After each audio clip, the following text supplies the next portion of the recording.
Hmm. Okay, today we already in the last class we discussed two types of bars in చెప్పుకున్నాం. Today we are discussing third one, subdivided bar. In subdivided bar diagram, the bar is subdivided into different parts, showing different components. అంటే ఇంతకుముందు చెప్పుకున్నాం single diagram bar అని ఒకటి చెప్పుకున్నాం. ఏదైనా ఒక విషయాన్ని ఒక పర్టికులర్ ప్రోడక్ట్కి సంబంధించి 3-4 ఇయర్స్కి మనం కంపేర్ చేసుకోవచ్చు, కానీ ప్రోడక్ట్ ఒకటే but we are showing in different periods అని చెప్పుకున్నాం. ఇక్కడ సబ్ డివైడెడ్ బార్ అంటే ఏంటంటే ద కాంపోనెంట్స్ ఆర్ డిఫరెంట్ అనమాట. ఏదంటే మనం ఒక రైస్ కానీ ఒక వీట్ ఒక మైజ్ ఇలా డిఫరెంట్ క్రాప్స్ తీసుకుని ఒక్కొక్క క్రాప్ని ఒక్కొక్క బార్ కింద మనం షో చేద్దాం. అంటే we are displaying each crop in one bar అనమాట. ఒక్కొక్క బార్ కింద మనం డివైడ్ చేయడం అనమాట. In subdivided bar diagram, the bar is subdivided into different parts, showing different components that constitute the total of the bars. It is also known as component bar. అంటే ఈ bar డయాగ్రామ్లో మనం ఏదైనా 2-3 విషయాల్ని మనం ఒకే డేటాలో మనం చూపించవచ్చు అనమాట. దాన్ని ఏమంటారంటే సబ్ డివైడెడ్ బార్ అంటారు. అలాగే పర్సంటేజ్ బార్ డయాగ్రామ్ అంటే మనం ఏదైనా ఒక డేటాని we can show in percentage system అనమాట. 10%, 15%, 20% like that we can show in the form of percentage అనమాట. You write like this. What is the meaning of percentage bar diagram అంటే a sum divided bar can also be drawn on percentage basis. It is called percentage bar. Percentage bar is more suitable for making the comparison of two components. ఏదైనా 2 components సంబంధించిన విషయాలకు అంటే 2 components మధ్యన మనం compare చేయొచ్చు అనమాట. అంటే before year ఎట్లా ఉంది, బిఫోర్ లాస్ట్ ఇయర్ ఎట్లా ఉంది, ప్రజెంట్ ఇయర్ ఎట్లా ఉంది, లేదంటే ఒక మంత్ అంటే అమాంగ్ ద మంత్స్ కూడా మనం కంపేర్ చేసుకోవచ్చు అనమాట. జనవరిలో ప్రొడక్షన్ ఎంత ఉంది, ఫిబ్రవరిలో ప్రొడక్షన్ ఎట్లా ఉంది అంటే we can show not in the figures అనమాట. We can show in the form of percentage. అంటే 2% పెరిగిందా, 3% పెరిగిందా అట్లా చూపించడం అనమాట. It is also more suitable to show the relative changes for a period of time of components. అంటే ఏదైనా ఒక నిర్ణీత కాలానికి సంబంధించిన కాలానికి అంటే నిర్ణీత కాలానికి సంబంధించిన కాంపోనెంట్స్ని మనం చూపించాం అనమాట. అంటే ఒక మీకు ఇంతకుముందు చెప్పాను కదా, లాస్ట్ ఇయర్ ఎట్లా ఉంది, బిఫోర్ లాస్ట్ ఇయర్ ఎట్లా ఉంది, ప్రజెంట్ ఇయర్ ఎట్లా ఉంది, మనం ఇలా చూపించచ్చు అనమాట. పర్సంటేజ్ చూపించి ఇప్పుడు మనం జనరల్గా ఇప్పుడు కాలేజీ వాళ్ళు పాంప్లెంట్స్ ప్రింట్ చేస్తూ ఉంటారు for taking the admissions. Academic year స్టార్టింగ్లో వాళ్ళు పబ్లిసిటీ ఇస్తూ ఉంటారు. కొన్ని గ్రాఫ్స్ యూజ్ చేస్తూ ఉంటారు. ఎంపీసీలో మా పిల్లలు దిస్ మచ్ పాస్ అయ్యారు, బైపీసీలో దిస్ మచ్ పాస్ అయ్యారు, 2017లో ఎంత పర్సంటేజ్ పాస్ అయ్యారు, 18లో ఎంత పర్సంటేజ్ పాస్ అయ్యారు, ఇట్లా కంపేర్ చేసి చూపించచ్చు. అంటే we can show in the form of percentage అనమాట. Next multiple bar diagrams or set of simple bar shown collectively to depict 2 or more groups of phenomena అనమాట. అంటే ఏదైనా 2-3 విభాగాలు సంబంధించిన దాన్ని 4-5 విభాగాలకు సంబంధించి అన్నిటిని కలిపి మనం ఒకే డేటాలో చూపించడాన్ని ఏమంటారంటే మల్టిపుల్ బార్.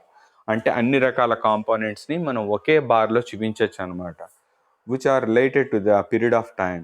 అంటే ఒక 10 సంవత్సరాలకు సంబంధించిన డేటాని, రకరకాల కాంపోనెంట్స్ ఒక 5 years డేటాని మనం ఒకే బార్లో మనం రకరకాల కాంపోనెంట్స్ని చూపించవచ్చు. మల్టిపుల్ అంటే రకరకాలుగా అనమాట.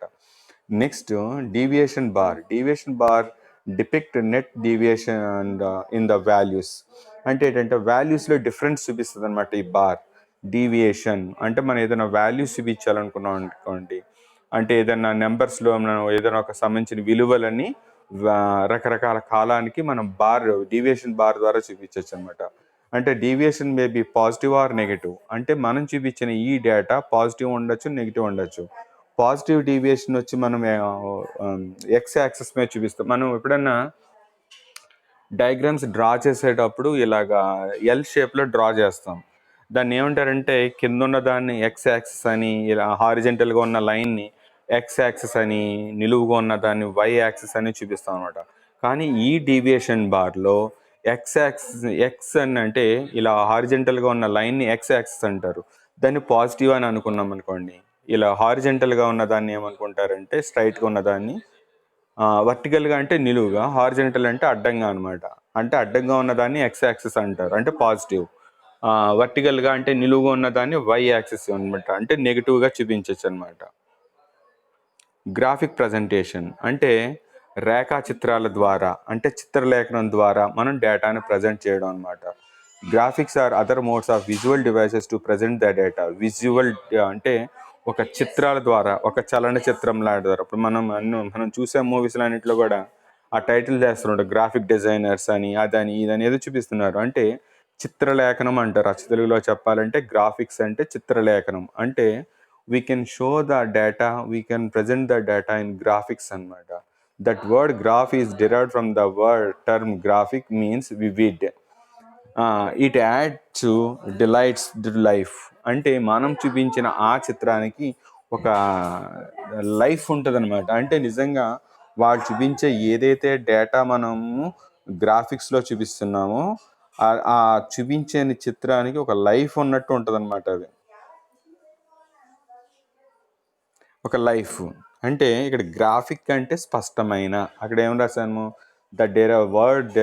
Word graphic is derived from graphic which means vivid. అంటే వివిడ్ మీన్స్ స్పష్టమైన.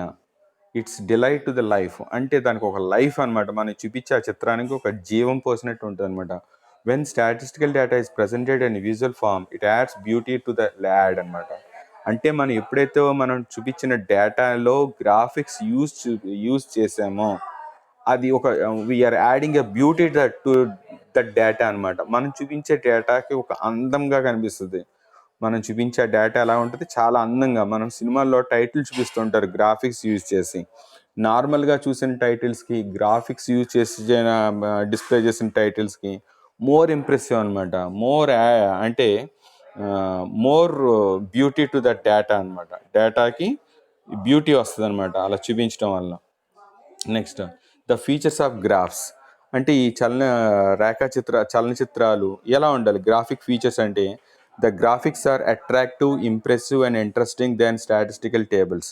అంటే మనం చూపించే డేటా, టేబుల్స్లో చూపించే డేటా, నెంబర్స్లో చూపించే డేటా కన్నా graphic data is more impressive, more attractive. మనం నెంబర్స్లో చూపించిన దానికన్నా ఈ గ్రాఫిక్స్లో చూపించేది చాలా అందంగా, ఆకర్షణీయంగా, ఆకర్షించేటట్లు ఉంటుంది అనమాట. It is the simplest method to present the data. మనం డేటాని నెంబర్స్లో చూపించడం అంటే కొద్దిగా క్యాలిక్యులేషన్స్ అవి ఉంటాయి, కానీ మనం గ్రాఫిక్స్లో చూపించే డేటా చాలా సులభంగా మనం ప్రజెంట్ చేయొచ్చు. చాలా సులభమైన పద్ధతుల ద్వారా మనం డేటాని ప్రజెంట్ చేయొచ్చు అనమాట. Graphs facilities easy comparison between the data. మనం ఏదైతే డేటాని చూపించామో ఆ డేటాని కంపేర్ చేసుకోవచ్చు మనం. అంటే 1 ఇయర్కి అనదర్కి, అంటే బిట్వీన్ 2 ఇయర్స్ కంపేర్ చేసుకోవచ్చు, బిట్వీన్ 2 డిపార్ట్మెంట్స్ కంపేర్ చేసుకోవచ్చు, లేదా బిట్వీన్ 2 పీరియడ్స్ అనమాట. అంటే ఒక కాలానికి మరొక కాలానికి సంబంధించిన మనం చూపించవచ్చు. Graphics are forecasting and making estimations. అంటే ఏంటంటే గ్రాఫిక్స్ ఆర్ ఫోర్కాస్టింగ్. ఈ సంవత్సరంలో ఇంత లాభం ఉంది అని అనిపించింది అనుకో, మనకు నెక్స్ట్ ఇయర్ ఎంత లాభం వస్తుంది అనేది మనం గ్రాఫిక్స్ ద్వారా కొద్దిగా గెస్ చేయొచ్చు అనమాట. అంటే ఊహించి మనం చెప్పచ్చు అనమాట. లిమిటేషన్స్ అంటే ప్రతిదాన్ని మనం గ్రాఫిక్లో చేయడం వల్ల it is adding beauty to the data అని చెప్పుకున్నాం. మనం సమర్పించే డేటా చాలా అందంగా ఉంటుంది, ఆకర్షణీయంగా ఉంటుంది అని మనం చెప్పుకున్నాం. At the same time there are a limitations in the graphic presentation అనమాట. అంటే మనం ఏదైతే గ్రాఫిక్ ద్వారా డేటాను ప్రజెంట్ చేస్తున్నామో దాంట్లో కూడా కొన్ని ప్రాబ్లమ్స్ ఉన్నాయి. అంటే కొన్ని నష్టాలు, కొన్ని లోపాలు ఉన్నాయన్నమాట. Accuracy is not assured in graphic presentation.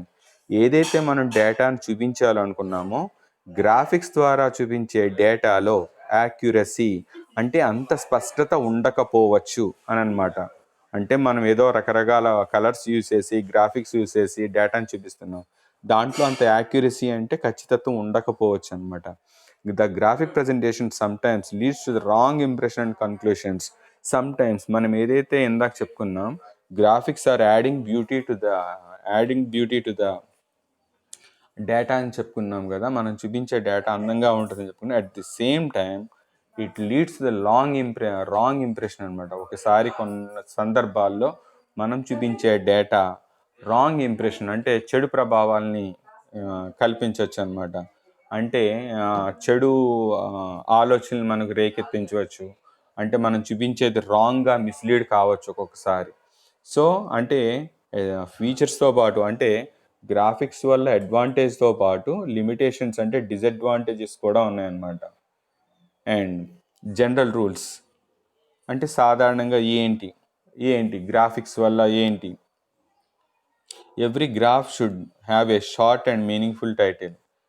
అంటే ఒకవేళ మనం డేటాని గ్రాఫ్స్లో అది చూపిస్తూ ఉంటాం. గ్రాఫ్స్ అంటే రేఖాచిత్రాలు అనమాట. అంటే ఇలా నిలువుగా గీతలు గీసి అడ్డుగా గీతలు గీసి మనం కొన్ని గ్రాఫ్స్ని తయారు చేస్తాం. ఆ గ్రాఫ్స్ని తయారు చేసేటప్పుడు కొన్ని రూల్స్ పాటించాలన్నమాట. Every graph should have a short and meaningful title. మనం ఏదైతే ఒక గ్రాఫ్ని ప్రజెంట్ చేస్తున్నామో, ఒక బార్ని ప్రజెంట్ చేస్తున్నామో దానికి ఒక టైటిల్ ఉండాలి.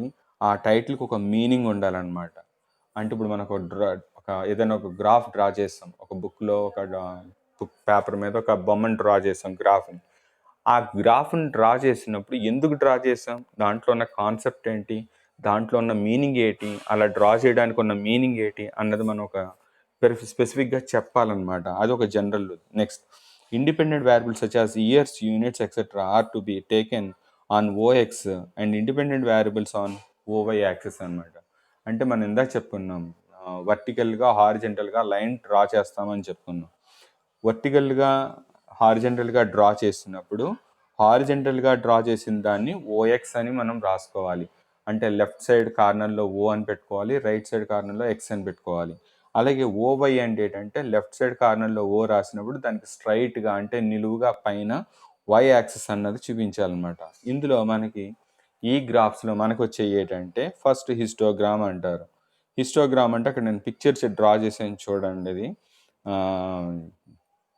ఏ histogram is a bar chart. ఆ బార్స్ అంటారు, గీతలు పెట్టాం కదా, దీర్ఘచతుర రెక్టాంగిల్ టైప్లో గీతలు గీసాం దాన్ని. అది ఏంటంటే bar chart showing the frequency of occurrence of each value of పెర్మాన్. అంటే ఏంటంటే మనం చూపించిన ఆ బార్స్లో ఒక్కొక్క బార్కి ఒక్కొక్క మీనింగ్ అనమాట. Histogram is a popular method of present frequency distribution. It is a set of simple bars drawn usually on the OX axis. అంటే మనం చూపించాం చూడండి, ఇందాక చూపించాం కదా, ఓఎక్స్ యాక్సిస్ మీద మనం డ్రా చేసాం, వైకి ఏం సంబంధం లేదంతా. దీన్ని ఏమంటారంటే హిస్టోగ్రామ్ అంటారు అనమాట. హిస్టోగ్రామ్ ఎందుకు చూపిస్తారంటే ఈచ్ వాల్యూ ఆఫ్ కమోడిటీ అనమాట. Histogram is a popular present frequency distribution and it is a set of simple bars drawn by on OX axis అని డ్రా చేస్తాం.